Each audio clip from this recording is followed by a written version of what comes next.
नमस्कार मित्रमैत्रिणींनो, माझे नाव आहे प्रीती पाटील जगदणे आणि मी तुमच्या समोर सादर करत आहे आजच्या पेपरचं पेपर अनालिसिस. स्पेक्ट्रम अकॅडमी कडून आपल्या सर्वांचं हार्दिक स्वागत. चला तर मग बघूया आजची इम्पॉर्टंट न्यूज. तमिळनाडूमध्ये एक हेलिकॉप्टर कोसळून बिपिन रावत सह 13 जणांचा मृत्यू झालाय. आता जनरल बिपिन रावत हे भारतीय संरक्षण दलाचे जे होते सीडीएस होते आणि 31 डिसेंबर 2019 रोजी यांची या पदावर नेमणूक झाली होती आणि 31 डिसेंबर 2016 ते 31 डिसेंबर 2019 पर्यंत त्यांनी लष्कर प्रमुख म्हणून देखील काम पाहिलं. आता याच्यामध्ये चीफ डिफेन्स स्टाफ जी आहे, चीफ डिफेन्स स्टाफ म्हणजे काय, तर एक प्रकारे चीफ डिफेन्स स्टाफ ज्याला आपण सीडीएस असं म्हणतो, एक ट्राय सर्व्हिसचे चीफ होते. म्हणजे एक प्रकारे आर्मी, नेव्ही आणि एअरफोर्स या तिन्ही सर्व्हिसचे जे आहेत हे चीफ म्हणून जे ओळखले जात होते ते बिपिन रावत होते. आणि तमिळनाडूमध्ये कुन्नूर येथे लष्कराचे हेलिकॉप्टर कोसळून भीषण अपघातात लष्कर संरक्षण दलाचे प्रमुख सीडीएस जनरल बिपिन रावत यांच्या पत्नीसह 13 जणांचा मृत्यू झाला. त्याच्यामध्ये MI-17V5 ह्या हेलिकॉप्टरने तमिळनाडूतील वेलिंग्टन येथे संरक्षण दलाच्या महाविद्यालयातील कार्यक्रमासाठी जात असताना हा भीषण अपघात झाला आणि हा हवामानामुळे एक प्रकारे अपघात झालेला दिसतो आणि तांत्रिक बिघाडीमुळे अपघात झालेला सांगण्यात येतो. याच्यामध्ये या हेलिकॉप्टरची आपण माहिती बघितली तर हवाई दलाचं जे MI-17 हे हेलिकॉप्टर जे आहे ते सर्वाधिक सुरक्षित हेलिकॉप्टर मानलं जातं आणि लष्कराच्या वजनदार साहित्याच्या वाहतुकीसाठी प्रामुख्याने याचा वापर केला जातो.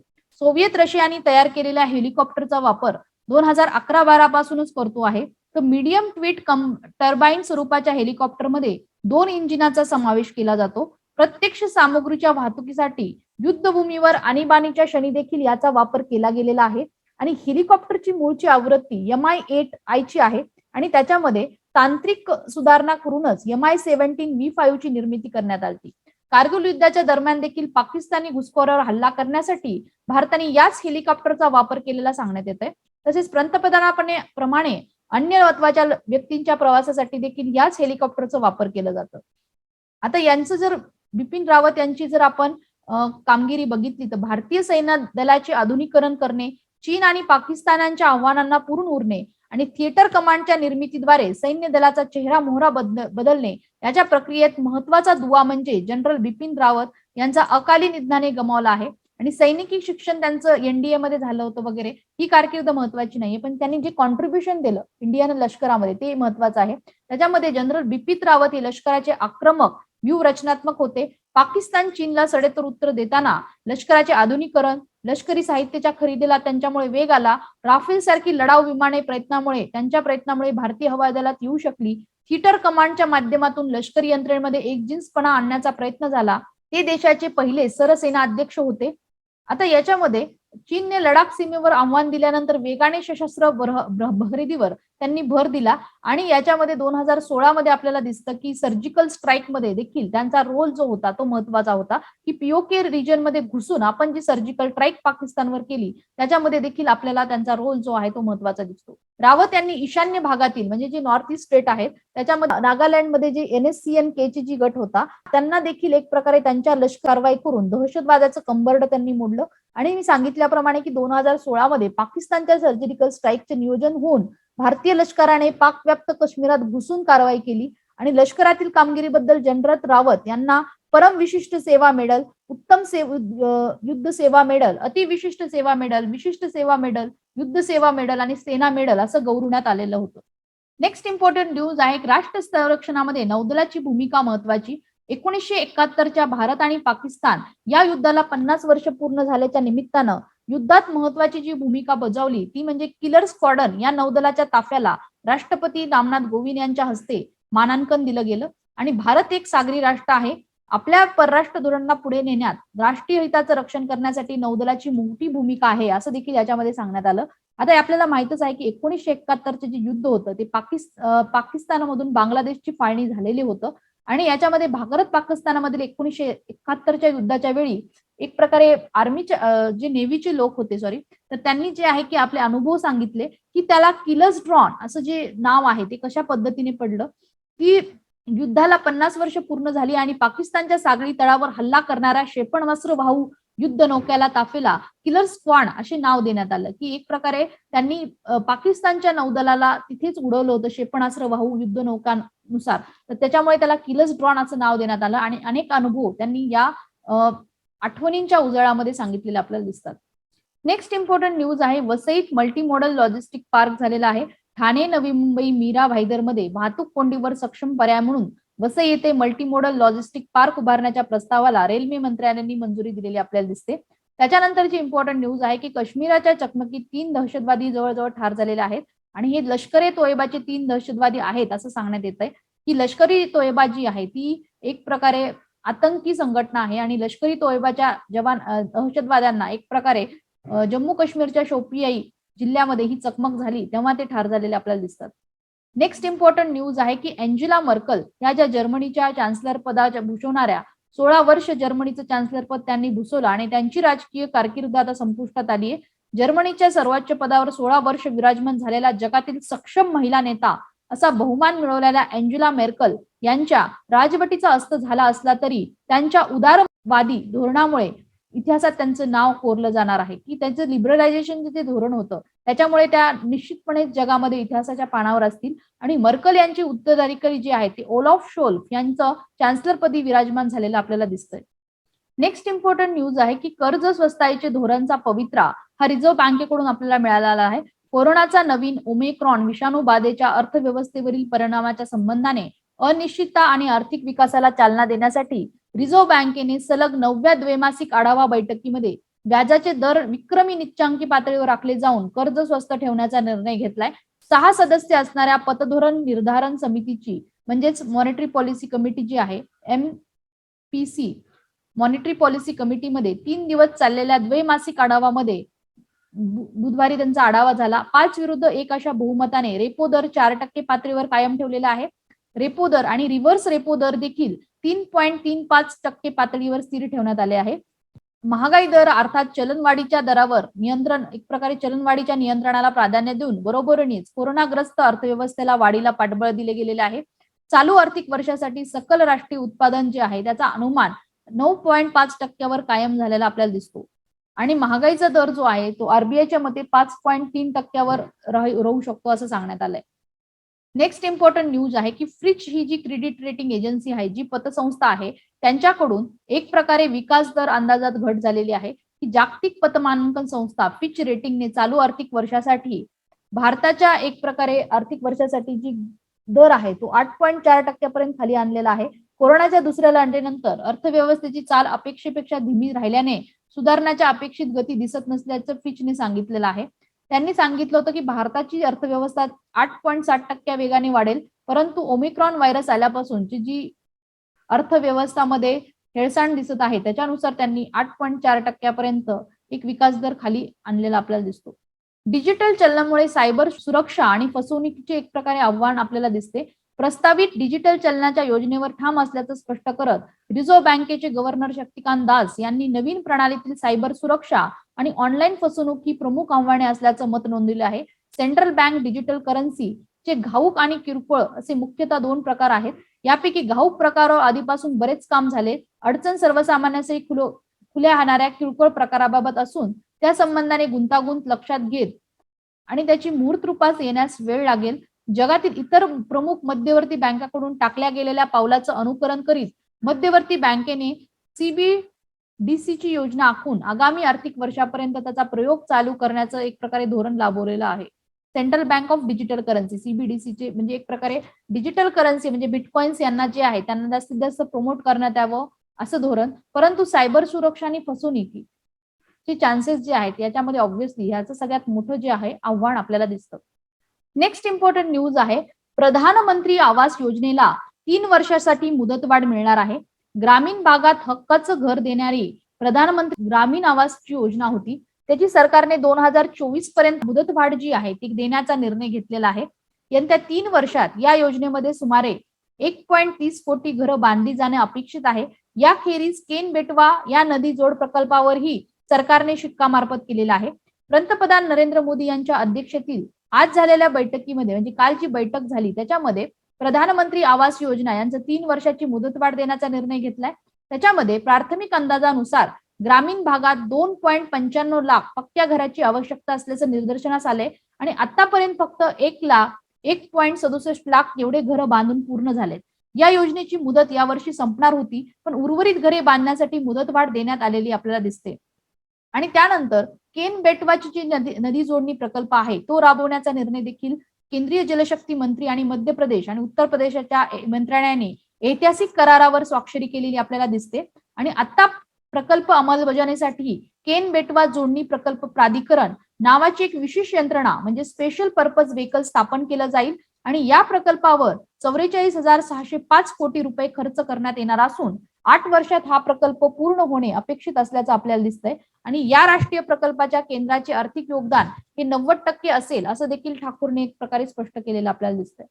पणन अधिनियमात सुधारणा करणार, राज्यातील बाजार समित्यांना अधिक बळकट करण्यासाठी महाराष्ट्र कृषी उत्पन्न पणन विकास आणि विनियम अधिनियम जे अधिनियमन होतं 1963 मध्ये त्याच्यामध्ये सुधारणा करण्याचा निर्णय मंत्रिमंडळ बैठकीत घेण्यात आलाय. बैठकीच्या अध्यक्षस्थानी उद्धव ठाकरे होते. त्यानुसार बाजार समितीवर संचालक निवडून देण्यासाठी बहुउद्देशीय सहकारी संस्था आणि त्यांच्या सदस्यांना पीक कर्ज वितरित करतात आणि त्यांना मतदानाचा अधिकार देण्याचे प्रस्तावित करण्यात आलेले आहे. बाजार समितीवर नियुक्त करावयाच्या अशासकीय प्रशासकीय मंडळाची संख्या 7 पेक्षा जास्त असणार नाहीये. बाजार समितीच्या बाजार आवारात नियमात नसलेल्या शेतमाल आणि अन्य उत्पादनाच्या खरेदी विक्रीवर बाजार समितीला उपयोगिता शुल्क देण्याचा हक्क असेल. बाजार समितीवर देखरेख शुल्क वसुलीसाठी शासनाचा कर्मचारी नियुक्त करण्याची तरतूद करण्यात आली आहे. त्याच्यामध्ये फी 5 पैसे ऐवजी 9 पैसे अशी सुधारणा देखील करण्यात आली. बाजार समितीवर सचिव नियुक्त करण्यासाठी सध्याची राज्य पणन मंडळाने सचिव म्हणून नियुक्त करावयाच्या व्यक्तीची यादी देखील एक प्रकारे तयार करण्यात आलेली आपल्याला दिसते. नेक्स्ट इम्पॉर्टंट न्यूज आहे PIBची. तर एक प्रकारे रायगड फोर्टवर सध्या जे आहे रामनाथ कोविंद यांनी जे आहे एक प्रकारे व्हिजिट केली. तर हा किल्ला एक प्रकारे कशा पद्धतीने महत्वाचा आहे, रायगडचं लोकेशन बघितलं तर 25 किलोमीटर जे आहे महाड क्षेत्रापासून आपल्याला दिसतं. 25 किलोमीटर जे महाड आहे तिथे रायगड डिस्ट्रिक्ट मध्ये महाडपेक्षा 25 किलोमीटर अंतरावर रायगडचं डिस्टन्स दिसतं. त्याची जी उंची आहे 2851 सी लेवल पेक्षा जास्त उंचीवर रायगड किल्ला वसलेला आहे. आणि ब्रिटिश गॅझेटनुसार म्हणजे ब्रिटिश माहितीनुसार त्याला अगोदरचं रायगडचं अगोदरचं नाव होतं Gibraltar of east. Gibraltar of east या नावाने ओळखलं जात होतं.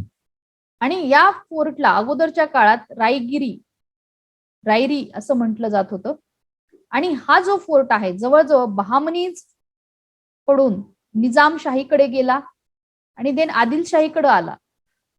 म्हणजे अनेक हातामध्ये हा जो आहे तो फोर्ट फिरला की बहामनीज किंगडम कडून निजामशाहीकडे, नंतर त्याच्यानंतर आदिलशाहीकडे गेला आणि नंतर 1656 ला शिवाजी महाराजांनी आदिलशाही किंगडम कडून हा जो फोर्ट आहे रायगड किल्ला तो मिळवला.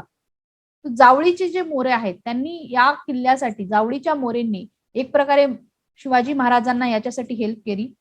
आणि या फोर्टने रायगड फोर्ट जेव्हा त्यांनी जिंकला शिवाजी महाराजांनी तर या फोर्टनी फक्त म्हणजे सुप्रीमसीच एक प्रकारे आदिलशाही डायनेस्टीवर दाखवून दिली नाही शिवाजी महाराजांची, परंतु कोकण मधील अजून जास्त एक्सपान्शन करण्याचे रूट्स एक प्रकारे त्यांनी दाखवून दिले. आणि 1664 ला एक प्रकारे या किल्ल्याचं नाव जे आहे 1662 ला या किल्ल्याचं नाव रायरीचं नाव रायगड असं केलं शिवाजी महाराजांनी. आणि त्याच्यामध्ये काही स्ट्रक्चर सुधारणा वगैरे केल्या. आणि 1664 ला एक प्रकारे शिवाजी महाराजांचं गव्हर्नमेंट या किल्ल्यामध्ये आलं. 1664 ला त्यांची सरकार त्यांनी तिथं शिवाजी महाराजांचं सरकार स्थापन तिथं त्यांनी केलं. 1674 ला गागा भट्ट यांच्यातर्फे यांचा अभिषेक तिथे झाला आणि एक प्रकारे त्यांना छत्रपतीचा टायटल दिला गेला. आणि 1680 ला शिवाजी महाराजांचं निधन जर कुठं झालेलं आपल्याला दिसतंय तर रायगड किल्ल्यावर झालेलं दिसतंय. आणि इम्पॉर्टन्स काय आहे रायगड किल्ल्याचं, तर इम्पॉर्टंट फीचर रायगड किल्ल्याचं आहे की Chhatrapati Shivaji the tallest and the most recovered icon of the Maharashtra, म्हणजे महाराष्ट्रातलं एक प्रकारे आदर स्थानातलं नेतृत्व जे आहे ते शिवाजी महाराजांना म्हटलं जातं. आणि एक प्रकारे पॉलिटिकली देखील हा मुद्दा खूप इम्पॉर्टंट आहे. आणि Shivaji Maharaj as a icon आणि महाराष्ट्रानी अगोदरच मिड सी मेमोरियबल जे आहे इन अरेबियन सी एक प्रकारे मराठा वॉरियर किंग साठी एक प्रकारे मेमोरियबल अरेबियन सी मध्ये स्थापन करण्याचा देखील याच्यामध्ये निर्णय घेतलेला होता. अशा पद्धतीने आपण रायगड किल्ल्याची माहिती जी आहे ती बघितली. त्याच्यानंतर नेक्स्ट न्यूज आहे वर्ल्ड इनइक्वॅलिटी रिपोर्ट, म्हणजे जागतिक असमानता अहवाल आलेला आहे आणि याच्यामध्ये रिच आणि पुअर यांचं डिवाइड कसं आहे याच्यावरून आपल्याला समजतं.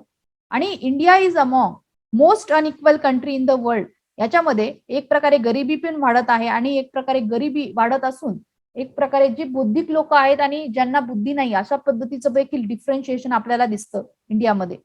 हे रिपोर्ट जो आहे वर्ल्ड इनइक्वॅलिटी रिपोर्ट हा miss Lucas Chancel, coordinator of World Inequality Lab, Paris School of Economics यांच्याकडून प्रसिद्ध झालेला हा रिपोर्ट आहे. आणि कोऑर्डिनेशन यांना फ्रेंच इकॉनॉमिस्ट थॉमस पिकीचं भेटलेलं आहे. या रिपोर्टनुसार इन्कमचं तर म्हणजे ज्यामध्ये आपल्याला कमाई जी भेटती त्याच्यामध्ये इन्कम मध्ये डिवाइड आपल्याला दिसतं जगामध्ये. पब्लिक हेल्थ जी आहे ती एक प्रकारे डिक्लाइन झालेला दिसतो. इनइक्वॅलिटी जी आपल्या भारतामध्ये आहे त्याचा जर अभ्यास केला तर इनइक्वॅलिटी ही आपल्या भारतामध्ये ब्रिटिश टाइम पासूनच दिसते. तसेच आपल्या इथे जेंडर इनइक्वॅलिटी तर आहेच, स्त्री पुरुष भेदभाव तर केलाच जातो. पुअर स्टेट वेल्दी पॉप्युलेशन, एक प्रकारे जे स्टेट्स पुअर आहेत त्याच्यामध्ये काही काही लोक जे आहेत ते वेल्दी लोक राहतात आणि अॅक्युमुलेट जे आहे वेल्थचं अॅक्युमुलेशन जे आहे फक्त थोड्या लोकांच्या हातामध्ये 2 to 3% लोकांच्या हातामध्ये वेल्थचं अॅक्युमुलेशन जास्तीत जास्त पद्धतीने दिसतं. आणि त्याच्यासाठी वेल्थ मॅनेजमेंट हे खूप नेसेसरी एक सांगितलेलं आपल्याला दिसतंय की public wealth is declining reason, की एक प्रकारे नॅचरल रिसोर्सेस जे आहेत ती लो कॉस्टला मिळत नाहीयेत, एक प्रकारे इनइक्वॅलिटी झालेली आहे आणि त्यामुळे पब्लिक वेल्थ मॅनेजमेंट करणं हे खूप महत्वाचं आहे. या रिपोर्टमध्ये अशा पद्धतीने माहिती दिलेली आपल्याला दिसते. त्याच्यानंतर कस्तुरी रंजन कमिटी, ही जी कस्तुरी रंजन कमिटी आहे ती कशा संबंधित आहे तर ही वेस्टर्न घाट बायोलॉजिकल डायव्हर्सिटीच्या संबंधित रिपोर्ट दिलेला कस्तुरी रंगन कमिटीने दिसतो. आणि कस्तुरी रंगन कमिटीचे रिकमेंडेशन्स होते की एक वेस्टर्न घाटचं कन्झर्वेशन होण्यासाठी एक प्रकारे रिपोर्ट दिला होता, पण कर्नाटकाचे जे सीएम आहेत कर्नाटकाच्या सीएमने या रिपोर्टला विरोध केला आहे. ते कस्तुरीरंगन कमिटीच्या रिपोर्टमध्ये सांगितलं होतं की 37% जो टोटल एरिया जो वेस्टर्न घाटचा आहे तो जवळजवळ 60,000 स्क्वेअर किलोमीटर जो एरिया आहे त्याला इको सेन्सिटिव्ह एरिया म्हणून डिक्लेअर करा. हा एरिया खूप सेन्सिटिव्ह आहे आणि याच्यावर कोणतीही सुधारणा वगैरे करायला जाऊ नका. हा बायोलॉजिकल डायव्हर्सिटी या एरियातली मेंटेन करा, नाहीतर तुम्हाला खूप जास्त रिपरकर्शन एन्व्हायरमेंटचे इथे दिसायला मिळतील. आता ही ज्या कमिटीची स्थापना आहे ती ministry of environment and forest resources of India यांच्याद्वारे झाली होती. आणि यांनी एक eco sensitive area, ban on various activity, western घाटमध्ये बॅन ऑन वेगवेगळ्या ऍक्टिव्हिटी लाईक कन्स्ट्रक्शन ऍक्टिव्हिटी, जे प्रोजेक्ट्स आहेत त्यांना बॅन दिलेला होता. आणि एक प्रकारे वेस्टर्न घाटला त्यांनी सांगितलं होतं की युनेस्कोचं स्टेटस द्या, की याच्यामध्ये खूप सारी बायोडायव्हर्सिटी आपल्याला सापडते, त्यामुळे युनेस्कोचं स्टेटस देण्याची मागणी देखील एक प्रकारे कस्तुरीरंगन कमिटीने केली होती. की नॅचरल वेल्थला एक प्रकारे ग्लोबल रिकग्नायझेशन भेटण्यासाठी एक प्रकारे वर्ल्ड हेरिटेजचा टॅग साठी अर्ज केली होती. आणि 39 साइट्स ज्या आहेत वेस्टर्न घाटमध्ये युनेस्कोच्या 39 साइट्स ज्या आहेत त्याच्यामध्ये केरळाच्या 19, कर्नाटकाच्या 10, तामिळनाडूच्या 6, महाराष्ट्राच्या 4 ह्या ज्या आहेत त्या अशा 39 ज्या साइट्स आहेत युनेस्कोच्या त्या जवळजवळ वेस्टर्न घाटमध्येच आपल्याला दिसतात. आणि आता त्या सीएमचं काय म्हणणं आहे की सीएम काय म्हणतोय की आम्ही जर इथं डेव्हलपमेंट ऍक्टिव्हिटी केली नाही तर एक प्रकारे आम्ही बायोडायव्हर्सिटीचं कन्झर्वेशन करू, पण त्याच्यासोबत इकॉनॉमिक ऍक्टिव्हिटीज ज्या आहेत ते आम्ही बंद करणार नाहीयेत आणि डेव्हलपमेंट ऍक्टिव्हिटीजला आम्हाला चालूच ठेवावे लागेल, असं कर्नाटकाच्या सीएमचं म्हणणं आहे. त्यामुळे सॅटेलाइट ऑब्झर्वेशन याच्यामुळे आता या डोंगरामुळे वेस्टर्न घाटच्या डोंगरामुळे सॅटेलाइट ऑब्झर्वेशन आम्हाला व्यवस्थितरित्या करता येत नाही. आता याच्यामध्ये हे म्हणतात की कस्तुरीरंगनचा जो रिपोर्ट होता तो सॅटेलाइट ऑब्झर्वेशनवर तयार केलेला होता, परंतु याच्यामध्ये ग्राउंड रियालिटी जी आहे ती वेगळी आहे असं कर्नाटकाच्या सीएमचं म्हणणं आहे. आणि people of the region had adopted agriculture and horticulture activities in eco friendly manner, की या एरियातल्या लोकांनी ऍग्रिकल्चर आणि एक प्रकारे हॉलिकल्चर म्हणजे फुलाची शेती अशा पद्धतीचे जे व्यवसाय आहेत ते म्हणजे एक प्रकारे चालू झालेले आपल्याला दिसतात. आणि इको फ्रेंडली मॅनरने म्हणजे पर्यावरण दृष्टिकोनातून पॉझिटिव्ह मॅनरने हे व्यवसाय करतात आणि हे असेच चालू दिले पाहिजेत हे असं म्हणून सांगता येत आहे. आता याच्यामध्ये या एरियामध्ये वेस्टर्न घाटच्या एरियामध्ये खूप जास्त पॉलिटिकल एनरॉचमेंट झालेली आपल्याला दिसते, की पॉलिटिकल लोक एक प्रकारे जास्त गेलेले दिसतात, की बेनिफिट पॉलिटिकल लिडरला या जमिनीवर खूप जास्त बेनिफिट जास्त भेटतोय, त्याच्यामुळे पॉलिटिकल एनरोचमेंट झालेली दिसते. त्यामुळे एक्स्ट्रीम क्लायमेट इव्हेंट होण्याची शक्यता एक प्रकारे आगामी काळात आहेत असं देखील मत जे आहे एक प्रकारे सांगण्यात येते. परंतु याच्यामध्ये काही पॉझिटिव्ह पॉईंट सांगितलेत, काही निगेटिव्ह पॉईंट सांगितलेत. पण त्याच्यामध्ये अजून एक कमिटी बसून ग्राउंड रिअलिटीचा अभ्यासानुसार इको फ्रेंडली वेने कोणत्या ऍक्टिव्हिटीज ज्या प्रमोट करता येतात त्याच्यावर जास्तीत जास्त भर दिला पाहिजे. आता ही याच्यामध्ये कस्तुरिंगन कमिटी जी आहे ती कशा संबंधित आहे, वेस्टर्न घाटच्या बायोडायव्हर्सिटी संबंधित आहे असा क्वेश्चन ऑलरेडी येऊन गेलेला आहे. तरी पण चान्सेस आहेत की एमपीसीला याच्यावर क्वेश्चन येऊन जाईल. ओके फ्रेंड्स, आपण अशा पद्धतीने आजच्या न्यूजपेपर कव्हर केला. चला तर मग उद्याच्या न्यूजपेपरमध्ये भेटूया विथ नेक्स्ट इम्पॉर्टंट न्यूज. तोपर्यंत thank you so much for listening my lecture. Please do like, subscribe to our channel. Thank you.